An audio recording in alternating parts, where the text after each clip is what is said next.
ਸ਼੍ਰੋਮਣੀ ਅਕਾਲੀ ਦਲ ਪ੍ਰਧਾਨ ਸੁਖਬੀਰ ਬਾਦਲ ਨੇ ਅਕਾਲੀ ਦਲ ਦੀ core committee ਭੰਗ ਕਰ ਦਿੱਤੀ ਹੈ। ਇਸ ਕੋਰ ਕਮੇਟੀ ਵਿੱਚ ਅਕਾਲੀ ਦਲ ਦੇ ਕਈ ਦਿੱਗਜ ਆਗੂ ਸਣੇ ਉਹ ਲੀਡਰ ਵੀ ਸ਼ਾਮਲ ਹਨ ਜੋ ਅਕਾਲੀ ਦਲ ਤੋਂ ਬਾਗੀ ਹੋ ਚੁੱਕੇ ਹਨ। ਇਸ ਕੋਰ ਕਮੇਟੀ ਵਿੱਚ ਪ੍ਰੇਮ ਸਿੰਘ ਚੰਦੂਮਾਜਰਾ ਤੇ ਬੀਬੀ ਜਗੀਰ ਕੌਰ ਦੇ ਨਾਮ ਪ੍ਰਮੁੱਖ ਤੌਰ ਤੇ ਸ਼ਾਮਲ ਹਨ। ਇਹਨਾਂ ਬਾਕੀਆਂ ਵੱਲੋਂ ਹੀ ਅਕਾਲੀ ਦਲ ਦੇ ਪ੍ਰਧਾਨ ਦੇ ਅਸਤੀਫੇ ਦੀ ਮੰਗ ਕੀਤੀ ਜਾ ਰਹੀ ਹੈ।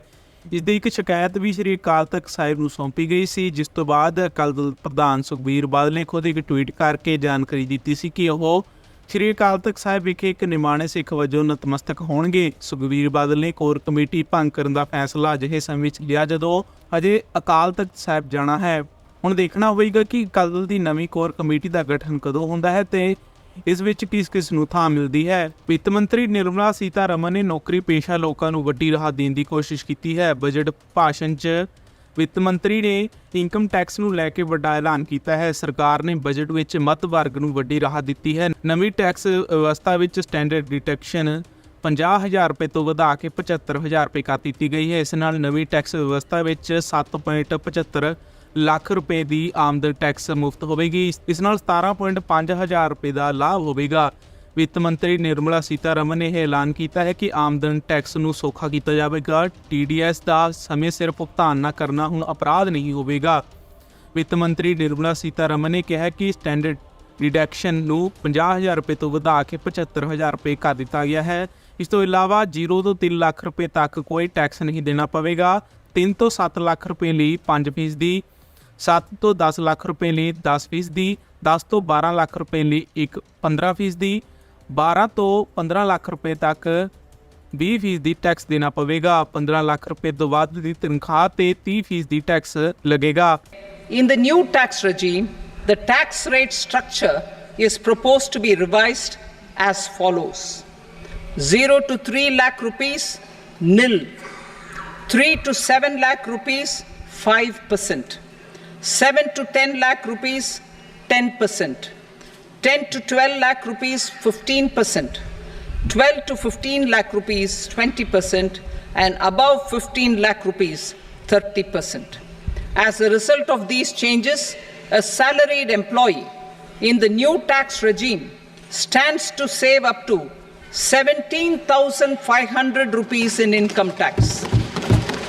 ਵਿੱਤ ਮੰਤਰੀ ਨਿਰਮਲਾ ਸੀਤਾਰਮਨ ਲਗਾਤਾਰ 7ਵੀਂ ਵਾਰ ਲੋਕ ਸਭਾ ਵਿੱਚ ਦੇਸ਼ ਦਾ ਬਜਟ ਪੇਸ਼ ਕਰ ਰਹੇ ਹਨ। ਇਹ 2024-25 ਦਾ ਪੂਰਾ ਬਜਟ ਹੈ, ਜਿਸ ਵਿੱਚ ਵਿੱਤ ਮੰਤਰੀ ਨੇ ਵਿਕਸਿਤ ਭਾਰਤ ਦਾ ਬਲੂਪ੍ਰਿੰਟ ਪੇਸ਼ ਕੀਤਾ ਹੈ। ਸਰਕਾਰ ਨੇ ਬਜਟ ਦੀਆਂ 9 ਤਰਜੀਹਾਂ ਤੈਅ ਕੀਤੀਆਂ ਹਨ, ਜਿਨ੍ਹਾਂ ਦੇ ਕੇਂਦਰ ਵਿੱਚ ਕਿਸਾਨ, ਰੋਜ਼ਗਾਰ ਅਤੇ ਮੱਧ ਵਰਗ ਹਨ। ਇਹਨਾਂ ਲਈ ਸਰਕਾਰ ਨੇ ਨਵੀਆਂ ਯੋਜਨਾਵਾਂ ਦਾ ਐਲਾਨ ਕੀਤਾ ਹੈ। ਇਸ ਵਾਰ ਬਜਟ ਵਿੱਚ ਸਰਕਾਰ ਨੇ ਰੋਜ਼ਗਾਰ ਅਤੇ ਸਕਿੱਲ ਡਿਵੈਲਪਮੈਂਟ ਲਈ ਕਈ ਯੋਜਨਾਵਾਂ ਦਾ ਐਲਾਨ ਕੀਤਾ ਹੈ, ਜਿਸ ਵਿੱਚ ਕੰਮਕਾਜੀ ਔਰਤਾਂ ਲਈ ਹੋਸਟਲ ਅਤੇ ਕਰੇਚਾਂ ਦੀ ਸਥਾਪਨਾ ਕੀਤੀ ਜਾਵੇਗੀ। 1 ਕਰੋੜ ਕਿਸਾਨਾਂ ਨੂੰ ਕੁਦਰਤੀ ਖੇਤੀ ਲਈ ਸਹਾਇਤਾ ਦਿੱਤੀ ਜਾਵੇਗੀ। 10,000 ਰੁਪਏ ਬਾਇਓ ਇਨਪੁੱਟ ਸੈਂਟਰ ਸਥਾਪਿਤ ਕੀਤੇ ਜਾਣਗੇ। 5 ਰਾਜਾਂ ਵਿੱਚ ਜਨ ਸਮਰਥਕ ਕਿਸਾਨ ਕ੍ਰੈਡਿਟ ਕਾਰਡ ਵੰਡੇ ਜਾਣਗੇ। ਝੀਂਗਾ ਦੇ ਉਤਪਾਦਨ ਨੂੰ ਵਧਾਉਣ ਲਈ ਕੇਂਦਰੀ ਉਪਜਾਊ ਕੇਂਦਰ ਬਣਾਏ ਜਾਣਗੇ। ਪੇਂਡੂ ਵਿਕਾਸ ਲਈ 2.66 ਲੱਖ ਰੁਪਏ ਦੀ ਵਿਵਸਥਾ ਕੀਤੀ ਗਈ ਹੈ। ਪਹਿਲੀ ਵਾਰ ਨੌਕਰੀ ਲੱਭਣ ਵਾਲਿਆਂ ਲਈ ਸਰਕਾਰ 3 ਕਿਸ਼ਤਾਂ ਵਿੱਚ 1 ਮਹੀਨੇ ਦੀ ਤਨਖਾਹ DBT ਕਰੇਗੀ। ਇਸ ਦੀ ਸੀਮਾ 15,000 ਹੈ। ਨਿਰਮਾਣ ਖੇਤਰ ਵਿੱਚ ਰੋਜ਼ਗਾਰ ਨੂੰ ਉਤਸ਼ਾਹਿਤ ਕਰਨ ਲਈ ਸਰਕਾਰ ਪਿਛਲੇ 4 ਸਾਲਾਂ ਵਿੱਚ EPFO ਸਹਾਇਤਾ ਪ੍ਰਦਾਨ ਕਰੇਗੀ। ਇਹ ਕਰਮਚਾਰੀ ਅਤੇ ਮਾਲਕ ਦੋਵਾਂ ਲਈ ਉਪਲਬਧ ਹੋਵੇਗਾ। ਨਵੇਂ ਕਰਮਚਾਰੀ ਦੀ ਭਰਤੀ ਤੇ ਅਗਲੇ 2 ਸਾਲਾਂ ਲਈ EPFO ਵਿੱਚ ਯੋਗਦਾਨ ਲਈ ਮਾਲਕਾਂ ਨੂੰ 3,000 ਰੁਪਏ ਮਹੀਨਾ ਸਹਾਇਤਾ ਦਿੱਤੀ ਜਾਵੇਗੀ। 30 ਲੱਖ ਨੌਜਵਾਨਾਂ ਨੂੰ ਇਸ ਦਾ ਫਾਇਦਾ ਹੋਵੇਗਾ। ਪ੍ਰਧਾਨ ਮੰਤਰੀ ਇੰਟਰਨਸ਼ਿਪ ਸਕੀਮ ਤਹਿਤ 5,000 ਰੁਪਏ ਭੱਤਾ ਦਿੱਤਾ ਜਾਵੇਗਾ। ਅੰਮ੍ਰਿਤਸਰ ਕੋਲਕਾਤਾ ਉਦਯੋਗਿਕ ਕੋਰੀਡੋਰ ਤੇ ਗਿਆ ਵਿਖੇ ਉਦਯੋਗਿਕ ਕੇਂਦਰ ਦਾ ਵਿਕਾਸ ਕੀਤਾ ਜਾਵੇਗਾ। ਸਰਕਾਰ 26,000 ਕਰੋੜ ਰੁਪਏ ਦੀ ਲਾਗਤ ਨਾਲ ਪਟਨਾ ਪੂਨੀਆ ਐਕਸਪ੍ਰੈਸਵੇ ਅਤੇ ਹੋਰ ਸੜਕੀ ਮਾਰਗਾਂ ਦੇ ਕੰਮ ਹੋਰ ਤੇਜ਼ੀ ਨਾਲ ਕਰੇਗੀ। ਸਰਕਾਰ ਆਂਧਰਾ ਪ੍ਰਦੇਸ਼ ਨੂੰ 15,000 ਕਰੋੜ ਰੁਪਏ ਦੀ ਵਾਧੂ ਸਹਾਇਤਾ ਦੇਵੇਗੀ।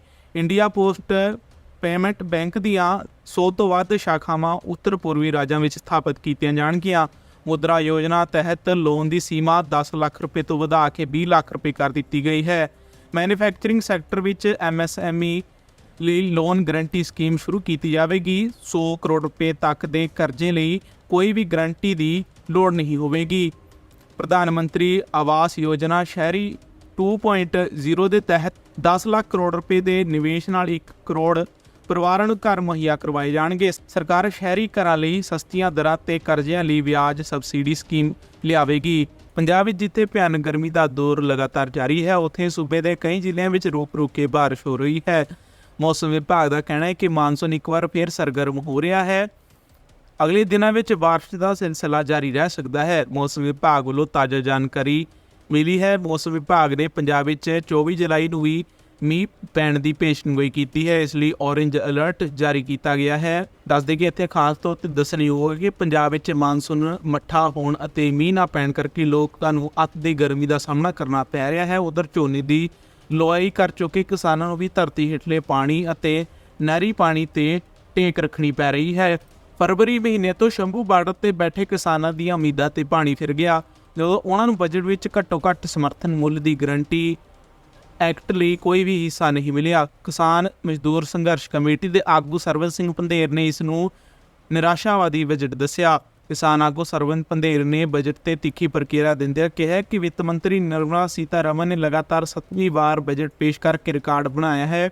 ਇਸ ਦੇ ਨਾਲ ਇੱਕ ਹੋਰ ਰਿਕਾਰਡ ਵੀ ਬਣਾਇਆ ਹੈ, ਜਿਸ ਮੁਤਾਬਕ ਕਿਸਾਨਾਂ ਨੂੰ 7ਵੀਂ ਵਾਰ ਮੋਦੀ ਸਰਕਾਰ ਨੇ ਅਣਗੌਲਿਆ ਕੀਤਾ। ਉਹਨਾਂ ਕਿਹਾ ਕਿ ਇਹ ਬਜਟ ਨਿਰਾਸ਼ਾਵਾਦੀ ਬਜਟ ਤੋਂ ਵੱਧ ਕੁਝ ਨਹੀਂ ਹੈ। ਸਰਵਣ ਪੰਧੇਰ ਨੇ ਕਿਹਾ ਕਿ ਬਜਟ ਨਾ ਪੱਖੀ ਤੇ ਦਿਸ਼ਾਹੀਣ ਹੈ। ਖੇਤੀ ਖੇਤਰ ਦੇ ਵਿਕਾਸ ਲਈ ਕੋਈ ਯੋਜਨਾ ਅਤੇ ਵਿਕਾਸ ਨਹੀਂ ਹੈ। ਨੌਜਵਾਨਾਂ ਨੂੰ ਰੋਜ਼ਗਾਰ ਦੇਣ ਦੇ ਮੁੱਦੇ ਤੇ ਪ੍ਰਤੀਕਿਰਿਆ ਦਿੰਦਿਆਂ ਸਰਵਣ ਪੰਧੇਰ ਨੇ ਕਿਹਾ ਕਿ ਉਹਨਾਂ ਨੂੰ ਸਰਕਾਰੀ ਨੌਕਰੀ ਨਹੀਂ ਮਿਲਣਗੀਆਂ ਅਤੇ ਕਾਰਪੋਰੇਟ ਸੈਕਟਰ ਕਿਹੜੀਆਂ ਨੌਕਰੀਆਂ ਦੇਵੇਗਾ। ਇਹ ਸਿਰਫ ਇੱਕ ਭੁਲੇਖਾ ਹੈ।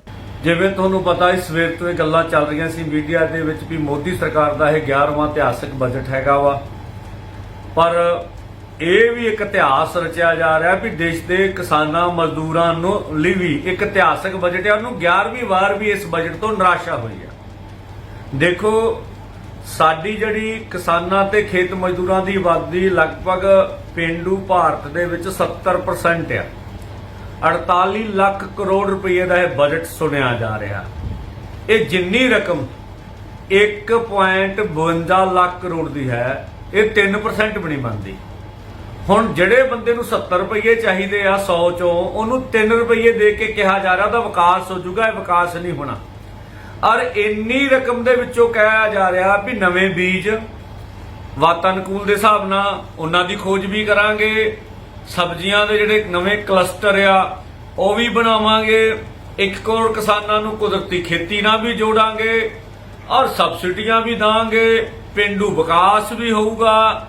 ਤਾਂ ਮੈਨੂੰ ਲੱਗਦਾ ਇਹ ਗੱਲਾਂ ਕਿਸੇ ਹਕੀਕੀ ਤੱਥਾਂ ਤੇ ਆਧਾਰਿਤ ਨਹੀਂ ਹੈਗੀਆਂ ਵੀ ਕੋਈ ਖੇਤੀ ਸੈਕਟਰ ਦਾ ਭਲਾ ਹੋਊਗਾ। ਔਰ ਜਿੱਥੋਂ ਤੱਕ ਸਵਾਲ ਹੈਗਾ ਸਾਡੀਆਂ ਮੰਗਾਂ ਮਸਲਿਆਂ ਦਾ, MSP ਲੀਗਲ ਗਰੰਟੀ ਕਾਨੂੰਨ ਵਾਸਤੇ ਕੋਈ ਬਜਟ ਵਿੱਚ ਪ੍ਰਾਵਧਾਨ ਨਹੀਂ ਹੈ। ਦੇਸ਼ ਦੇ ਕਿਸਾਨ ਤੇ ਖੇਤ ਮਜ਼ਦੂਰ ਨੂੰ ਕਰਜ਼ਾ ਮੁਕਤ ਕਰਨਾ, ਉਹਦੀ ਕੋਈ ਗੱਲ ਨਹੀਂ ਹੈ। ਦੇਸ਼ ਦੇ ਮਜ਼ਦੂਰ ਵਾਸਤੇ 200 ਦਿਨ ਰੁਜ਼ਗਾਰ ਤੇ ਚੰਗੀ ਦਿਹਾੜੀ ਹੋਵੇ, ਉਹਦੀ ਕੋਈ ਗੱਲ ਨਹੀਂ ਹੈ। ਫਸਲੀ ਬੀਮਾ ਯੋਜਨਾ ਸਰਕਾਰ ਆਪਣੇ ਦਮ ਤੇ ਲੈ ਕੇ ਆਉਂਦੀ, ਉਹਦੀ ਵੀ ਕੋਈ ਗੱਲ ਇਸ ਬਜਟ ਵਿੱਚ ਨਹੀਂ ਕੀਤੀ ਗਈ।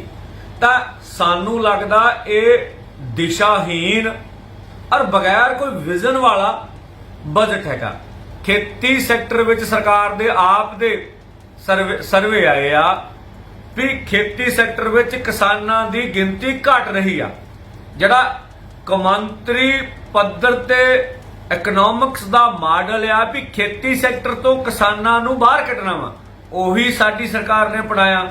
ਹਾਂ, ਕਿਸੇ ਸੈਕਟਰ ਵਿੱਚ ਮੁਨਾਫਾ ਹੋਵੇ, ਚੰਗਾ ਉਹਦੇ ਵਿੱਚ ਰਹਿਣ ਸਹਿਣ ਹੋਵੇ, ਕੋਈ ਛੱਡਦਾ ਨਹੀਂ ਹੁੰਦਾ। ਇਹਦਾ ਮਤਲਬ ਖੇਤੀ ਸੈਕਟਰ ਲਗਾਤਾਰ ਘਾਟੇ ਮੰਦਾ ਬਣ ਰਿਹਾ, ਇਸ ਕਰਕੇ ਲੋਕ ਉਹਨੂੰ ਛੱਡ ਕੇ ਬਾਹਰ ਜਾ ਰਹੇ ਨੇ।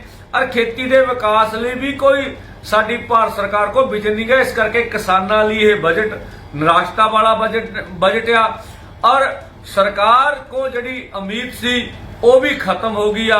ਹੁਣ ਤਾਂ ਲੋਕਾਂ ਨੂੰ, ਕਿਸਾਨਾਂ ਮਜ਼ਦੂਰਾਂ ਨੂੰ ਇਹੀ ਅਸੀਂ ਅਪੀਲ ਕਰਦੇ ਹਾਂ, ਵੱਧ ਤੋਂ ਵੱਧ ਅੰਦੋਲਨਾਂ ਦਾ ਹਿੱਸਾ ਬਣੋ। ਅੰਦੋਲਨਾਂ ਦੇ ਦਬਾਅ ਨਾਲ ਹੀ ਖੇਤੀ ਸੈਕਟਰ ਨੂੰ ਵਿਕਾਸ ਵਾਲੇ ਪਾਸੇ ਖੜਿਆ ਜਾ ਸਕਦਾ। ਧੰਨਵਾਦ। ਮੋਦੀ ਸਰਕਾਰ 3.0 ਵੱਲੋਂ ਆਪਣਾ ਪਹਿਲਾ ਬਜਟ ਪੇਸ਼ ਕੀਤਾ ਗਿਆ। ਵਿੱਤ ਮੰਤਰੀ ਨਿਰਮਲਾ ਸੀਤਾਰਮਨ ਨੇ ਬਜਟ 2024 ਪੇਸ਼ ਕੀਤਾ। ਇਸ ਦੌਰਾਨ ਉਹਨਾਂ ਨੇ ਵੱਖ-ਵੱਖ ਖੇਤਰਾਂ ਲਈ ਐਲਾਨ ਕੀਤੇ ਹਨ। ਕੇਂਦਰੀ ਬਜਟ ਨੂੰ ਲੈ ਕੇ ਹਰ ਕਿਸੇ ਦੀ ਮਿਲੀ ਜੁਲੀ ਪ੍ਰਕਿਰਿਆ ਸਾਹਮਣੇ ਆਈ ਹੈ। ਪੰਜਾਬ ਦੇ ਮੰਤਰੀ ਅਤੇ ਵਿਧਾਇਕ ਇਸ ਬਜਟ ਤੋਂ ਨਾਖੁਸ਼ ਨਜ਼ਰ ਆ ਰਹੇ ਹਨ। ਪੰਜਾਬ ਦੇ ਸੰਸਦ ਮੈਂਬਰਾਂ ਨੇ ਸੂਬੇ ਨੂੰ ਕੁਝ ਨਾ ਦੇਣ ਉੱਤੇ ਮੋਦੀ ਸਰਕਾਰ ਦੀ ਆਲੋਚਨਾ ਕੀਤੀ ਹੈ। ਵੈਸੇ ਤਾਂ ਇਹ ਸਰਕਾਰ ਭਾਜਪਾ ਸਰਕਾਰ ਐਨਡੀਏ ਸਰਕਾਰ ਜਿਹੜੀ ਹਮੇਸ਼ਾ ਬੜੀ ਜ਼ੋਰ ਸ਼ੋਰ ਦੇ ਨਾਲ ਸਬਕਾ ਸਾਥ ਸਬਕਾ ਵਿਕਾਸ ਦੀਆਂ ਗੱਲਾਂ ਕਰਦੇ ਰਹੇ ਨੇ, ਪਰ ਉਸ ਦੇ ਬਿਲਕੁਲ ਉਲਟ ਮੈਂ ਸਮਝਦਾ ਕਿ ਅੱਜ ਜੋ ਬਜਟ ਪੇਸ਼ ਕੀਤਾ ਹੈ, ਇਹੋ ਜਿਹਾ ਵਿਨਾਸ਼ਕਾਰੀ ਬਜਟ ਸਮੁੱਚੇ ਦੇਸ਼ ਦੇ ਲਈ, ਰਾਜਾਂ ਦੇ ਲਈ ਔਰ ਹਰ ਵਰਗ ਦੇ ਲਈ ਇਹੋ ਜਿਹਾ ਵਿਨਾਸ਼ਕਾਰੀ ਬਜਟ ਕਦੇ ਸ਼ਾਇਦ ਕਿਸੇ ਸਰਕਾਰ ਨੇ ਨਾ ਪੇਸ਼ ਕੀਤਾ ਹੋਵੇ। ਸਭ ਤੋਂ ਪਹਿਲਾ ਇੰਡੀਕੇਟਰ ਬਜਟ ਕਿਹੋ ਜਿਹਾ, ਉਹਦਾ ਸਭ ਤੋਂ ਪਹਿਲਾ ਇੰਡੀਕੇਟਰ ਹੈ ਜਿਹੜਾ ਉਹ ਸ਼ੇਅਰ ਮਾਰਕੀਟ ਤੋਂ ਪਤਾ ਲੱਗਦਾ, ਅੰਦਾਜ਼ਾ ਹੁੰਦਾ ਕਿ ਸ਼ੇਅਰ ਮਾਰਕੀਟ ਉੱਪਰ ਜਾਂਦੀ ਹੈ ਕਿ ਨੀਚੇ ਜਾਂਦੀ ਹੈ। ਔਰ ਅੱਜ ਜਿਵੇਂ ਹੀ ਬਜਟ ਪੇਸ਼ ਹੋਇਆ, ਜਿਸ ਤਰੀਕੇ ਦੇ ਨਾਲ ਸ਼ੇਅਰ ਮਾਰਕੀਟ ਗਿਰੀ ਹੈ, ਇਹ ਬੀਜੇਪੀ ਸਰਕਾਰ ਮੋਦੀ ਸਾਹਿਬ 400 ਪਾਰ ਦੀਆਂ ਗੱਲਾਂ ਕਰਦੇ ਸੀਗੇ ਤੇ ਇੱਕ ਲੰਗੜੀ ਲੂਲੀ ਜੀ ਸਰਕਾਰ ਦੇਸ਼ ਦੇ ਲੋਕਾਂ ਨੇ ਬਣਾਈ ਔਰ ਉਸੇ ਸਰਕਾਰ ਨੂੰ ਬਚਾਉਣ ਵਾਲਾ ਬਜਟ ਇਹ ਮੈਨੂੰ ਨਜ਼ਰ ਆਇਆ ਹੈ। ਦੇਸ਼ ਦਾ ਬਜਟ ਨਹੀਂ ਨਜ਼ਰ ਆਇਆ ਹੈਗਾ। ਪ੍ਰਧਾਨ ਮੰਤਰੀ ਸਾਹਿਬ ਨੇ ਆਪਦੀ ਕੁਰਸੀ ਕਿਵੇਂ ਬਚਾਉਣੀ ਹੈ, ਸਿਰਫ ਔਰ ਸਿਰਫ ਇਸ ਬਜਟ ਦੇ ਵਿੱਚ ਉਹ ਪ੍ਰਮੁੱਖਤਾ ਤੇ ਪ੍ਰਤੱਖਤਾ ਦੇ ਨਾਲ ਉਹ ਸਾਹਮਣੇ ਆਇਆ। ਦੇਸ਼ ਦੇ ਕਿਸੇ ਵਰਗ ਦੇ ਲਈ ਮੈਨੂੰ ਇਸ ਬਜਟ ਦੇ ਕੁਝ ਵੀ ਨਜ਼ਰ ਨਹੀਂ ਆਇਆ ਹੈਗਾ। ਤਕਰੀਬਨ 1.5 ਸਾਲ ਦੇ ਕਰੀਬ ਪੰਜਾਬ ਦਾ ਕਿਸਾਨ ਦਿੱਲੀ ਦੇ ਬਾਰਡਰਾਂ ਦੇ ਉੱਪਰ ਬੈਠਾ ਰਿਹਾ, ਅੱਜ ਵੀ ਬੈਠਾ ਹਰਿਆਣਾ ਦੇ ਬਾਰਡਰਾਂ ਦੇ ਉੱਪਰ।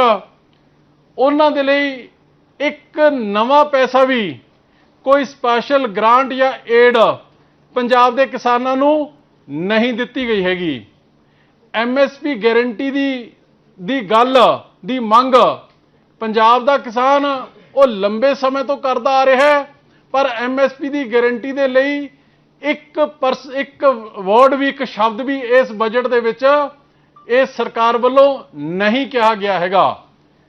ਉਲਟਾ 5 ਸਟੇਟਾਂ ਦੇ ਵਿੱਚ ਕਿਸਾਨ ਕ੍ਰੈਡਿਟ ਕਾਰਡ ਦਿੱਤੇ ਜਾਣਗੇ, ਇਹ ਗੱਲ ਤਾਂ ਕਹੀ, ਪਰ ਉਹਦੇ ਵਿੱਚ ਵੀ ਇਹ ਸਪੈਸੀਫਾਈ ਨਹੀਂ ਕੀਤਾ ਗਿਆ ਕਿ ਉਹਨਾਂ 5 ਸਟੇਟਾਂ ਦੇ ਵਿੱਚ ਪੰਜਾਬ ਵੀ ਇੱਕ ਸਟੇਟ ਹੋਊਗੀ। ਸਬਸਿਡੀ ਜਿਹੜੀ ਫਰਟੀਲਾਈਜ਼ਰ ਸਬਸਿਡੀ ਹੈ ਖਾਦਾਂ ਦੇ ਉੱਪਰ, ਉਹ ਵੀ ਉਲਟਾ ਘਟਾ ਦਿੱਤੀ ਗਈ ਹੈ, ਜਿਹਦੇ ਨਾਲ ਕਿਸਾਨਾਂ ਦੇ ਉੱਪਰ ਹੋਰ ਬੋਝ ਪਊਗਾ। ਪਿਛਲੇ ਲੰਘੇ ਸਾਲ ਦੌਰਾਨ ਇਹ ਸਬਸਿਡੀ ਤਕਰੀਬਨ 25,000 ਕਰੋੜ ਸੀਗੀ, ਜਿਹੜੀ ਕਿ ਹੁਣ ਘਟਾ ਕੇ 16,000 ਕਰੋੜ ਕਰ ਦਿੱਤੀ ਗਈ ਹੈ। ਔਰ ਇਹਦੇ ਨਾਲ ਤਕਰੀਬਨ 35-36% ਸਬਸਿਡੀ ਖਤਮ ਹੋਣ ਦੇ ਨਾਲ ਪ੍ਰਾਈਸਿਸ ਨੇ ਜਿਹੜੀਆਂ ਕਿਸਾਨੀ ਦੇ ਨਾਲ ਸੰਬੰਧਿਤ ਫਰਟੀਲਾਈਜ਼ਰਸ ਦੀਆਂ ਉਹ ਹੋਰ ਵਧਣਗੇ, ਜਿਹਦੇ ਨਾਲ ਬੋਝ ਉਹਨਾਂ ਦੇ ਉੱਪਰ ਹੋਰ ਪਏਗਾ। साथियों, ये बजट समाज के हर वर्ग को शक्ति देने वाला बजट है। ये देश के गांव गरीब किसान को समृद्धि की राह पर ले जाने वाला बजट है। पिछले 10 वर्षों में 25 करोड़ लोग गरीबी से बाहर निकले हैं। ये जो न्यू मिडिल क्लास बना है, यह बजट उनके सशक्तिकरण की निरंतरता का बजट है। इन नौजवानों को अनगिनत नए अवसर देने वाला बजट है। इस बजट से शिक्षा और स्किल को नई स्केल मिलेगी। ये मिडिल क्लास को नई ताकत देने वाला बजट है। ये जनजातीय समाज, दलित, पिछड़ों को सशक्त करने की मजबूत योजनाओं के साथ आया है। इस बजट से महिलाओं की आर्थिक भागीदारी सुनिश्चित करने में मदद मिलेगी। इस बजट से छोटे व्यापारियों, एमएसएमईज को, यानी कि लघु उद्योगों का, उसकी प्रगति का नया रास्ता मिलेगा। बजट में मैन्युफैक्चरिंग पर भी बल है, इंफ्रास्ट्रक्चर पर भी बल है। इससे आर्थिक विकास को नई गति मिलेगी और गति को भी निरंतरता मिलेगी। साथियों, रोजगार और स्वरोजगार के अभूतपूर्व अवसर बढ़, ये हमारी सरकार की पहचान रही है। आज का बजट इसे और सुदृढ़ करता है। देश और दुनिया ने पीएलआई स्कीम की सफलता देखी है। अब इस बजट में सरकार ने एम्प्लॉयमेंट लिंक्ड इंसेंटिव स्कीम की घोषणा की है। इससे देश में करोड़ों करोड़ों नए रोजगार बनेंगे। इस योजना के तहत जीवन में पहली नौकरी पाने वाले युवा की पहली तनख्वाह हमारी सरकार देगी। स्किल डेवलपमेंट और उच्च शिक्षा के लिए मदद हो या फिर 1 करोड़ नौजवानों को इंटर्नशिप की योजना, इससे गांव के गरीब के मेरे नौजवान साथी, मेरे बेटे बेटी देश की टॉप कंपनियों में काम करेंगे। उनके सामने संभावनाओं के नए द्वार खुलेंगे। हमें हर शहर, हर गांव, हर घर एंटरप्रेन्योर्स बनाना है। इसी उद्देश्य से बिना गारंटी के मुद्रा लोन की लिमिट को 10 लाख से बढ़ाकर 20 लाख रुपए किया गया है। इससे छोटे कारोबारियों, विशेष रूप से महिलाओं, दलित, पिछड़े, आदिवासी परिवारों में स्वरोजगार को बल मिलेगा। साथियों, हम सब लोग मिलकर भारत को ग्लोबल मैन्युफैक्चरिंग हब बनाएंगे। देश का एमएसएमई सेक्टर मध्यम वर्ग से जुड़ा हुआ है। एक प्रकार से एमएसएमई सेक्टर की ओनरशिप मध्यम वर्ग ही है और इसी सेक्टर से गरीबों को ज्यादा से ज्यादा रोजगार भी मिलता है। छोटे उद्योगों की बड़ी ताकत, उस दिशा में हमारा अहम कदम है। इस बजट में एमएसएमईज के लिए ईज ऑफ क्रेडिट बढ़ाने वाली नई योजना का ऐलान किया गया है। मैन्युफैक्चरिंग और एक्सपोर्ट्स इकोसिस्टम को हर जिले तक ले जाने के लिए बजट में अहम घोषणा की गई है। ई कॉमर्स, एक्सपोर्ट हब्स और फूड क्वालिटी टेस्टिंग के लिए 100 यूनिट्स, ऐसे कदमों से वन डिस्ट्रिक्ट वन प्रोडक्ट अभियान को गति मिलेगी। साथियों, ये बजट हमारे स्टार्टअप्स के लिए, इनोवेशन इकोसिस्टम के लिए ढेर सारे नए अवसर लेकर आया है। स्पेस इकोनॉमी को बढ़ावा देने के लिए 1000 करोड़ रुपए का फंड हो, एंजल टैक्स हटाने का फैसला हो, ऐसे कई सारे कदम इस बजट में उठाए गए हैं। साथियों, रिकॉर्ड हाई कैपेक्स इकोनॉमी का एक ड्राइविंग फोर्स बनेगा।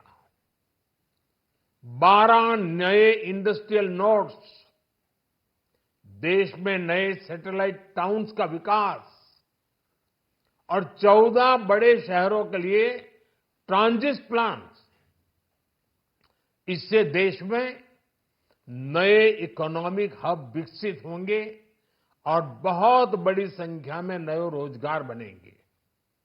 साथियों, आज डिफेंस एक्सपोर्ट्स रिकॉर्ड स्तर पर है। इस बजट में डिफेंस सेक्टर को आत्मनिर्भर बनाने के लिए अनेक प्रावधान किए गए हैं। आज पूरी दुनिया में भारत के प्रति आकर्षण बढ़ा है और भारत में टूरिज्म के क्षेत्र में नई संभावनाएं बनी हैं। टूरिज्म क्षेत्र गरीब और मध्यम वर्ग के लिए कई अवसर लेके आता है। इस बजट में टूरिज्म क्षेत्र पर भी विशेष बल दिया गया है। साथियों, एनडीए सरकार ने पिछले 10 साल में ये सुनिश्चित किया है कि गरीब और मध्यम वर्ग को लगातार टैक्स से राहत मिलती रहे। इस बजट में भी इनकम टैक्स में कटौती और स्टैंडर्ड डिडक्शन में भी वृद्धि का फैसला लिया गया है। टीडीएस के नियमों को भी सरल किया गया है। इन कदमों से हर टैक्स पेयर को अतिरिक्त बचत होने वाली है। साथियों, देश के विकास के लिए भारत के पूर्वी क्षेत्र का संपूर्ण विकास पूर्वोदय के विजन द्वारा हमारे इस अभियान को नई गति, नई ऊर्जा मिलेगी। हम पूर्वी भारत में कई महत्वपूर्ण इंफ्रास्ट्रक्चर जैसे हाईवेज, वाटर प्रोजेक्ट्स और पावर प्रोजेक्ट्स का निर्माण कर विकास को नई गति देंगे। साथियों, इस बजट का एक बहुत बड़ा फोकस देश के किसान है। अन्न भंडारण के लिए दुनिया की सबसे बड़ी स्कीम के बाद अब हम वेजिटेबल प्रोडक्शन क्लस्टर्स बनाने जा रहे हैं। इससे एक और छोटे किसानों को फल, सब्जियों, अन्य उपज के लिए नए बाजार मिलेंगे, बेहतर दाम मिलेंगे। तो दूसरी ओर हमारे मध्यम वर्ग के लिए फल, सब्जियों की उपलब्धता बढ़ेगी और परिवार के लिए पोषण भी सुनिश्चित होगा। कृषि क्षेत्र में भारत का आत्मनिर्भर बनना समय की मांग है। इसलिए दलहन, तिलहन की पैदावार बढ़ाने के लिए किसानों को मदद की घोषणा की गई है। साथियों, देश में गरीबी समाप्त हो, गरीब का सशक्तिकरण हो, इस दिशा में भी आज के बजट में प्रमुख घोषणाएं की गई हैं। गरीबों के लिए 3 करोड़ नए घर बनाना तय हुआ है। जनजातीय उन्नत ग्राम अभियान सैचुरेशन अप्रोच के साथ 5 करोड़ आदिवासी परिवारों को मूलभूत सुविधाओं से जोड़ा जाएगा। इसके अलावा ग्राम सड़क योजना 25,000 नए ग्रामीण क्षेत्रों को ऑल वेदर रोड से जोड़ेगी। इसका लाभ देश के सभी राज्यों के दूर दराज गांवों को मिलेगा। साथियों, आज का बजट नए अवसर, नई ऊर्जा लेकर आया है। ये ढेर सारे नए रोजगार, स्वरोजगार के अवसर लेकर आया है। ये बेटर ग्रोथ और ब्राइट फ्यूचर लेकर आया है। आज का बजट भारत को दुनिया की तीसरी सबसे बड़ी आर्थिक ताकत बनाने के उस पूरी प्रक्रिया में कैटलिस्ट का काम करेगा। विकसित भारत की एक ठोस नींव रखेगा। सभी देशवासियों को बहुत बहुत शुभकामनाएं।